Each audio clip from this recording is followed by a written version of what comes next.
Hi, Bob Murphy here today, owner of Central Jersey Security Cameras and Alarms. Today we're here at Village Grande Housing Association in Manalapan, New Jersey.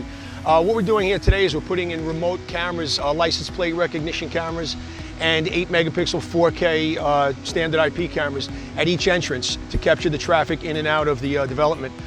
Basically what a remote camera is when you cannot connect or wire directly to the recording device or source. So what we do is we put in something called transceivers.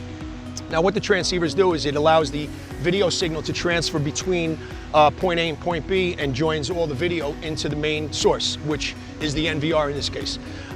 This particular job, what we did was we erected a 30-foot pressure treated post where we're going to place one of our transceivers on, and the other side is on the main building.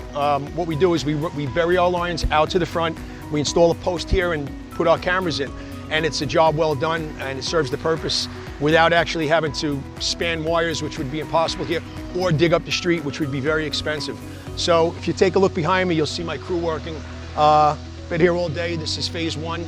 It's about a 3-day job, and when we're finished, we expect it to come out perfect. Thank you.